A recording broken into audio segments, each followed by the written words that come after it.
Assalamualaikum warahmatullahi wabarakatuh. Perkenalkan nama saya Ibrahim Al-Atsari dengan NIM G0023079. Di sini saya akan menjelaskan tentang anatomi dari neuroanatomi. Yang pertama ada overview-nya dulu. Itu nanti di otak sendiri itu nanti ada area Brodmann, kemudian ada tractus pyramidalis dan extra pyramidalis, kemudian ada encephalon, kemudian ada medulla spinalis, kemudian ada cranial nerves. Kemudian nanti tuh di cranial nerves itu nanti ada jalur keluarnya, kemudian fungsinya sama modalitisnya. Kemudian ada circulus anterioris willisi. Kemudian ada jalur penglihatan, otot-otot mata dan saraf simpatis dan parasimpatis. Untuk area Brodmann sendiri itu yang pertama tuh nanti ada area motorik primer di zona keempat, bisa dilihat sendiri di warna biru itu. Kemudian ada 6 yaitu area motorik sekunder atau gyrus post centralis. Kemudian ada 312 itu nanti area sensori primer, kemudian ada 43 itu area gustatorik, kemudian ada 4445 itu area bicara motorik atau Broca's area. Kemudian ada 394022 itu area bicara sensorik atau Wernicke's area. Kemudian ada 4142 itu area auditory primer. Kemudian ada 22 itu area auditory sekunder. Kemudian ada 17 itu area visual primer atau fissure calcarina. Kemudian ada yang terakhir itu ada 18 dan 19 itu area visual sekunder. Kemudian untuk piramidal dan extrapiramidal tract, itu piramidal tract itu nanti bisa dilihat sendiri itu urutannya digambar tuh. Nah, jadi pertama tuh dari brain cortex, kemudian ke responsible for voluntary movement nanti buat gerakan yang disadari, kemudian nanti untuk corticospinal tract itu nanti untuk skeletal muscle voluntary movement. Jadi itu buat skeletal itu kan tulang dari otot-otot voluntary itu kan sadar ya, berarti gerakan yang sadar juga. Dan itu nanti buat 25% itu ispilateral, kemudian yang 75% itu kontralateral. Nah, sisanya bisa dilihat sendiri, bisa dibaca di situ pyramidal tract, kemudian extra pyramidal tracts. Nah, oke, kita lanjut aja. Kemudian ada pyramidal tract. Yang pertama pyramidal tract itu nanti pertama dari internal kapsul, kemudian nanti ke medulla, kemudian ke anterior corticospinal tract, kemudian itu nanti terpisah ada dua ya. Jadi ada anterior sama lateral. Nah, di lateral sendiri itu nanti akan berhubung ke lower motor neuron.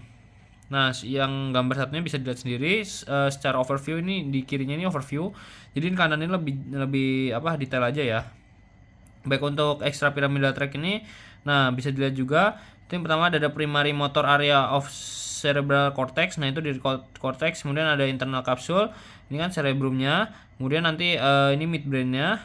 Nah, nanti itu jaraknya akan mencapai ke bawah terus sampai di terakhir itu nanti ke skeletal muscle. Kemudian untuk encephalon, kita akan melakukan penjelasan dari embriologi dari encephalon pertama. Encephalon itu nanti dibagi jadi 3. Yang pertama ada prosencephalon, kemudian prosencephalon itu nanti akan berubah menjadi telencephalon dan diencephalon. Kemudian mereka juga akan berubah menjadi cerebrum dan diencephalon. Nah, diencephalon yang terakhir ini itu nanti ada epithalamus, thalamus, subthalamus sama hypothalamus. Kemudian yang kedua ada mesencephalon, kemudian yang terakhir ada rhombecephalon, itu nanti akan berubah menjadi pons, cerebellum atau otak kecil, dan medulla oblongata. Nah, kemudian di cortex cerebri sendiri nanti terdiri ada berapa lobus. Yang pertama ada lobus frontal, itu yang di depan, kemudian ada lobus parietal, itu nanti ada sepasang, kemudian ada lobus temporal, ini juga sepasang, kemudian ada lobus occipital, itu paling belakang, kemudian ada lobus insulae, kemudian ada lobus limbicus. Kemudian mereka tuh nanti tersusun atasi patellipatan atau gyrus. Nah, gyrus itu bagian yang menonjol atau rigi. Nah, juga ada fissura atau sulcus bagian cekungan. Nah, itu nanti kan ada gyrus tuh kayak menonjol-menonjolnya tuh bisa dilihat. Nah, tapi yang garis-garisnya itu tuh fissura. Oke, untuk sulcus centralis atau fissura Ronaldi itu nanti terletak di antara gyrus precentralis dan postcentralis. Nah, itu nanti memisahkan lobus frontalis dan parietalis. Kemudian ada sulcus lateralis cerebri sylvie, itu dinamakan juga dengan fissura sylvie, itu memisahkan lobus temporalis dan lobus frontalis dan parietalis. Nah, ada sulcus parieto-occipitalis dan yang terakhir ada sulcus calcanea. Itu bisa dilihat aja di gambarnya. Nah, itu udah jelas banget sih. Nah, ini juga buat lebih lanjut aja, gyrus precentralis itu di sebelum dari centralis itu kan di tengah itu ya. Nah, precentralis itu yang lebih dekat ke frontalis ya. lebih dekat dengan gyrus frontalis itu di antara sulcus praecentalis dan sulcus centralis. Kemudian ada gyrus frontalis superior itu di superior sulcus frontalis superior. Kemudian ada gyrus frontalis medius itu di antara sulcus frontalis superior et inferior. Kemudian ada gyrus frontalis inferior itu di inferior sulcus frontalis inferior. Kemudian ada gyrus post centralis itu udah di bagian temporalis ya. Ya. Itu terletak di antar sulcus centralis dan sulcus post centralis. Nah, kemudian ada gyrus lobulus parietalis superior dan yang terakhir ada gyrus lobulus parietalis inferior. Nah, gyrus parietalis superior dan inferior itu nanti dipisahkan oleh sulcus intraparietalis. Kemudian untuk gyrus temporalis superior sendiri itu nanti berada di inferior sulcus lateralis, di superior sulcus temporalis superior. Kemudian gyrus temporalis medius itu di antara sulcus temporalis superior et medianus. Kemudian gyrus temporalis inferior itu berada di inferior sulcus temporalis medianus. Kemudian ada gyrus occipital superior dan gyrus occipital inferior. Gyrus occipital superior et inferior itu nanti dipisahkan oleh sulcus occipitalis lateralis. Bisa lihat ya di belakang itu. Tuh, paling belakang yang warna biru tua ya. Dan ada sentrum semioval. Nah, untuk sentrum semioval itu nanti berubah menjadi 3 yaitu serabut proyeksi, serabut komisura dan serabut asosiasi. Nah, untuk proyeksi sendiri itu nanti terbagi menjadi 2 lagi, kapsula interna sama corona jadi 3, corona radiata dan radiato optica. Kemudian untuk yang serabut asosiasi itu nanti berubah menjadi 2, asosiasi panjang dan asosiasi pendek. Kemudian untuk serabut proyeksi sendiri itu pada kapsula interna itu kumpulan serabut eferen yang berasal dari korteks cerebri berada di antara nucleus caudatus dan nucleus lentiformis dan thalamus. Nanti itu terbagi menjadi 3 bagian, itu ada crus anterius memisahkan nucleus caudatus dengan lentiformis, kemudian ada crus posterius itu memisahkan thalamus dengan nucleus lentiformis. Kemudian ada genu itu pertemuan antara crus anterius dan crus posterius. Itu bisa dilihat ya. Genu di mana, kemudian ada crus anterius sama crus posterius. Itu yang ada di kotak 3 itu tuh. Bisa lihat tuh. Kotak merah. Nah, eta teh.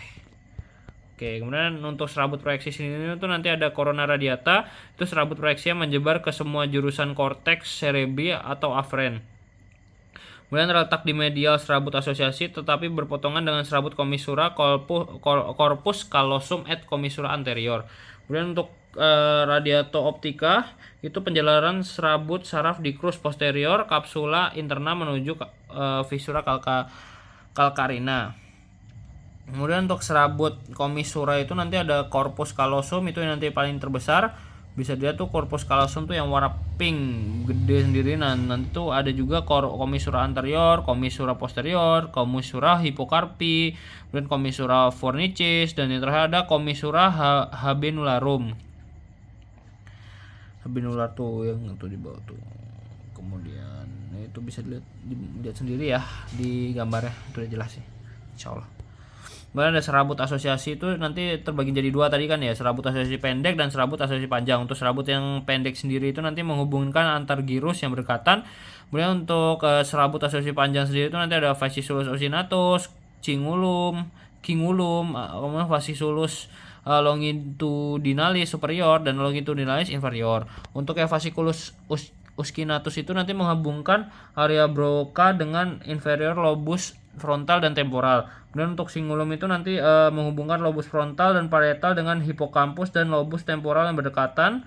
Kemudian untuk fasciculus longitudinalis superior itu menghubungkan bagian anterior lobus frontalis dengan lobus parietalis, occipitalis et temporalis, menghubungkan area Broca dan Wernicke. Kemudian untuk yang tadi longitudinalis inferior itu nanti menghubungkan gyrus linguinalis et cuneus dengan gyrus temporalis. Kemudian ada fasciculus fronto occipitalis itu nanti menghubungkan lobus frontalis dengan lobus occipitalis et temporalis. Kemudian untuk ini overview semua aja, proyeksi, komisura dan asosiasi itu lebih gampang aja tadi dirangkum aja ya jadi tabel. Nah, bisa dilihat aja sendiri itu udah tak sebutin juga fasciculus longitudinalis superior. Nah, habis itu ya lobulus occipitalis with lobus temporalis. Nah, seperti itu. Nah, kemudian untuk ganglia basalis itu yang tersusun atas nucleus caudatus, kemudian ada nucleus lentiformis, kemudian ada corpus nucleus amygdaloideum, kemudian ada claustrum. Untuk nukleus caudatus sendiri itu berbentuk lengkung, kemudian dengan kaput di ujung anterior dan mengecil di posterior sebagai cauda. Kemudian untuk kapus nukleus caudatus itu nanti melanjutkan diri ke dalam putamen, dan cauda nukleus caudatus itu berakhir di kompleks amygdaloideum. Kemudian untuk nukleus lentiformis sendiri itu terdiri dari dua bagian, itu nanti ada putamen atau lateral, dan globus pallidus itu nanti ada di medial dan yang dipisahkan oleh lamina medularis eksterna. Kemudian ada korpus atau nukleus amygdaloideum itu berhubungan dengan sistem limbik. Dia tuh nanti berhubungan erat dengan unkus pada gyrus hipokampi. Kemudian nanti ada yang terakhir itu claustrum, itu nanti lamina glycea tipis di antara putamen dan insula. Kemudian ini ada rinencephalon, itu nanti merupakan struktur yang terkait dengan penjalaran dan penerimaan stimulus olfaktorius. Itu nanti terdiri dari atas bulbus olfaktorius, tractus olfaktorius, substansia perforate anterior, kemudian ada formatio hippocampii, kemudian ada area septalis, ada area piriformis, kemudian yang terakhir ada fornix. Itu bisa dilihat, itu ada olfactory bulbus olfaktorius, kemudian ada olfactorius tract, itu bisa dilihat ya, itu yang kotak-kotak merah itu ntar ada anterior perforated substance, kemudian ada ulcus, ada hippocampus itu formatio hippocampii, kemudian ada dentate gyrus, itu ada yang terakhir itu para hippocampii gyrus. Nah, kemudian kita akan lanjutkan ke medula spinalis. Untuk medula spinalis itu nanti ada terbagi jadi dua. Yang pertama ada struktur eksterna, kemudian ada struktur interna. Nah, untuk eksterna sendiri itu nanti ada visura mediana anterior, kemudian ada sulcus mediana posterior, kemudian ada sulcus anterolaterales, nah itu nanti menjadi tempat keluar radix anterior, radix afferent, radix motorik.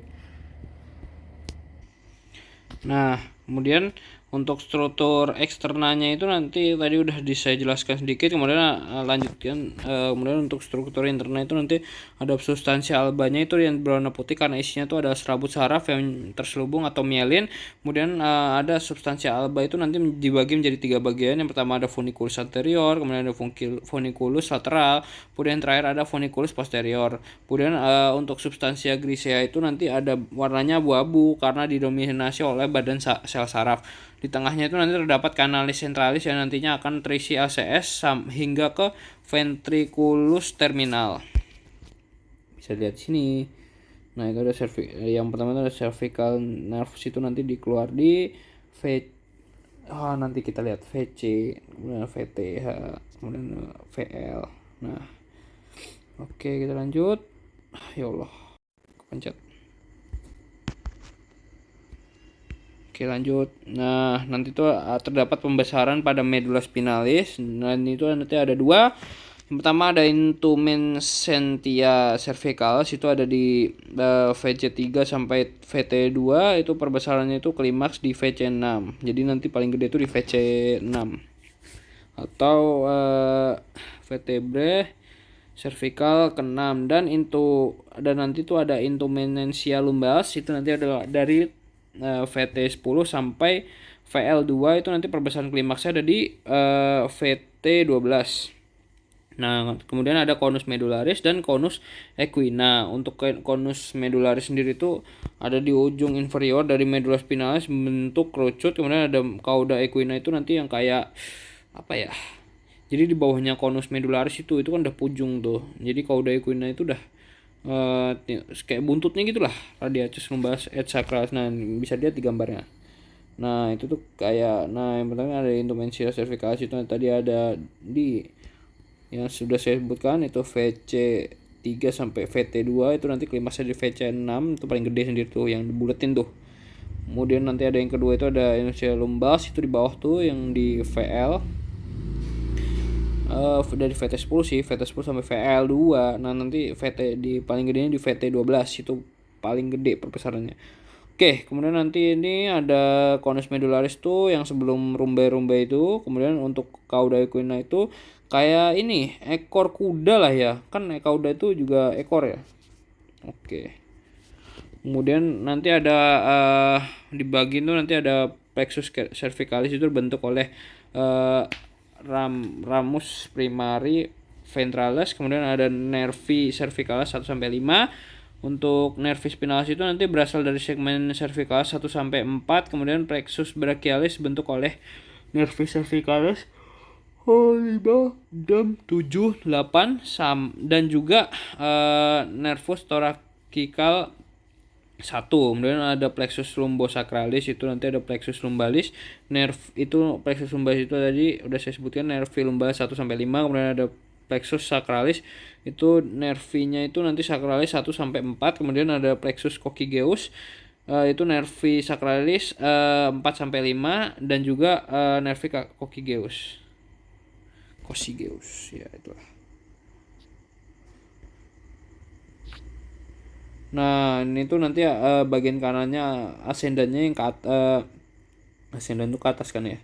Itu ada spinothalamic anterior dan spinothalamic lateral dan juga spinocerebellaris anterior dan posterior. Untuk yang anterior itu membawa rangsangan raba dan tekan, kemudian lateral itu membawa rangsangan nyeri dan suhu. Kemudian yang anterior dan posterior itu membawa rangsang keseimbangan proprioceptif. Kemudian untuk kolumna dorsalis posterior itu melokalisasi sentuhan, getar, diskriminasi 2 titik, dan proprioceptor septif yaitu. Kemudian yang kiri descendannya itu atau yang ke bawah itu nanti ada tractus corticospinalis anterior dan lateral untuk pergerakan otot-otot volunteer.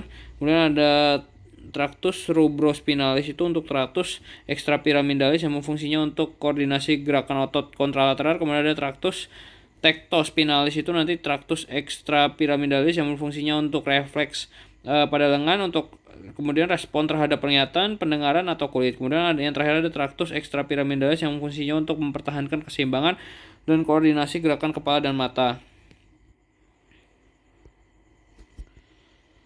Kemudian ini sampai segmen cervical itu medula spinalis menerima darah dari tiga arteri longitudinal yang berada di sepanjang medula spinalis, yaitu yang pertama ada arteri spinalis anterior itu yang berjalan di sepanjang visura mediana anterior, dan arteri spinalis posterior yang berjalan di sepanjang sulcus posterolateral. Di setiap sisinya 3 arteri tersebut itu nanti berwarna ke arteri vertebralis. Kemudian setelah segmen cervicalis itu nanti ada medula spinalis akan divalkulasi oleh arteri radicularis anterior, arteri of Adam Kiewicz dan arteri radicularis posterior. Bisa dilihat sendiri itu nanti ada itu posterior spinal arteris atau arteri spinalis yang posterior atau belakang ya. Kemudian ada posterior radicular arteri sama anterior radiculari arteri. Kemudian ada arterior spinal arteri. Kemudian yang ini kita akan bahas cranial nerves. Nah, untuk cranial nerves itu yang pertama ada nervus 1 atau olfactorius, kemudian yang kedua ada nervus opticus, kemudian yang ketiga ada nervus oculomotorius, kemudian ada nervus trochlearis itu keempat, kemudian ada nervus kelima itu trigeminus, kemudian ada nervus abducens itu keenam, kemudian ada nervus facialis itu ketujuh, kemudian ada nervus vestibulocochlearis itu ke-8, kemudian ada nervus glossopharyngeus itu ke-9, kemudian ada nervus vagus itu ke-10, kemudian nervus ke-11 itu accessorius, kemudian nervus hypoglossus itu yang ke-12. Nah, untuk satu sendiri itu nanti tempat keluar itu ada di bulbus olfactorius, kemudian yang kedua ada di chiasma opticum, kemudian yang ketiga itu ada di fossa interpeduncularis, kemudian yang keempat itu ada caudal colliculus inferior, kemudian yang kelima itu ada brachium pontis, kemudian yang keenam itu ada sulcus bulbopontinus, kemudian yang ketujuh itu adalah angulus cerebellopontinus. Kemudian ada yang ke-8 itu di angulus cerebellopontinus. Sama seperti ke-7. Kemudian yang ke-9 itu ada di sulcus posterolateralis. Yang 9 sampai 12 itu sama. Itu di sulcus 9 sampai 11 itu sama. Di sulcus posterolateralis. Nah, untuk yang 12 sendiri ini beda lagi. Nah, itu di sulcus anterolateralis. Oke, kita lanjut lagi. Nah, ini untuk secara garis besar aja. Nah, jadi untuk faktor itu di CN1, kemudian nah itu bisa dilihat sendirilah, baca sendirilah, capek gue.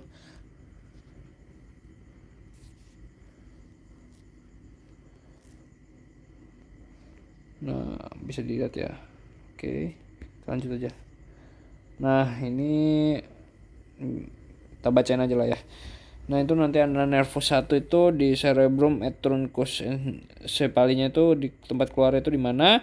Yaitu di cortex olfactorius medialis et lateralis trigonum olfactorius. Kemudian untuk yang di basis krani itu nanti dia tuh di foramen erebosa osis et modialis. Kemudian untuk yang nervus 2 itu nanti ada di chiasma opticum. Kalau di cerebrum truncus, oke kita sebutin langsung semuanya aja ya.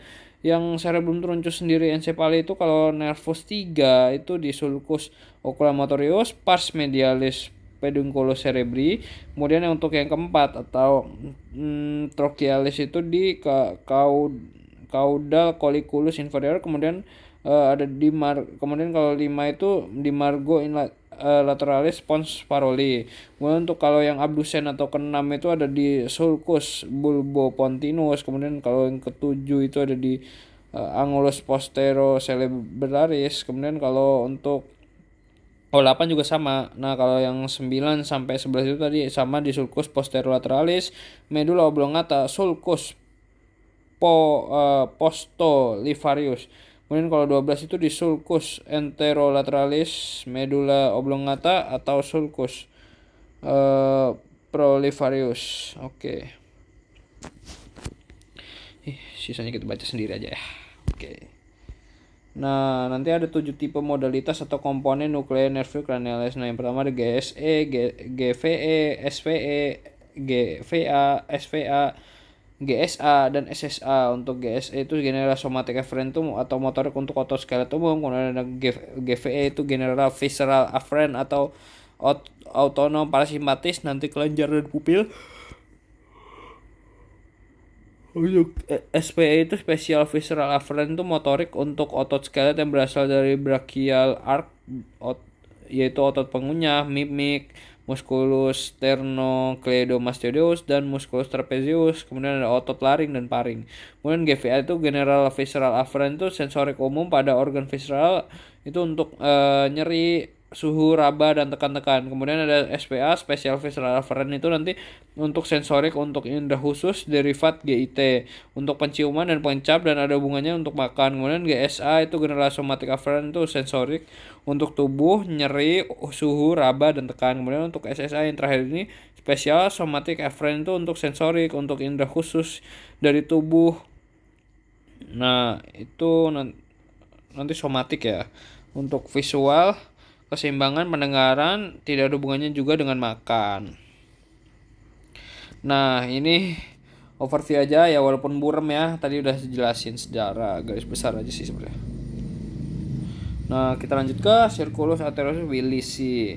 Nah, yang pertama itu nanti ada carotis interna itu dia tuh gabungan dari arteri carotid alternata. Kemudian ada 2 arteri vertebralis, kemudian ada 2 arteri cerebri anterior, kemudian ada arteri cerebri posterior dan arteri cerebri media itu nanti. Kemudian yang terakhir ada itu udah semua sih.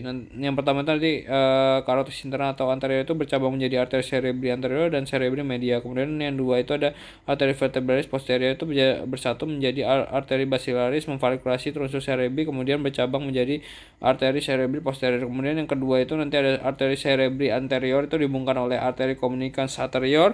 Kemudian ada arteri cerebri posterior dan arteri cerebri media dihubungkan oleh arteri communicans posterior. Nah, untuk gambarnya bisa dilihat sendiri ya, udah jelas banget ya. Oke. Lanjut coy. Ada jalur penglihatan atau visual pathway. Nah, untuk jalur penglihatan sendiri itu nanti jalur penglihatan terdiri dari nervus opticus, chiasma opticus, tractus opticus, kemudian ada corpus geniculatum lateral, kemudian ada radiato optica, kemudian ada visual cortex.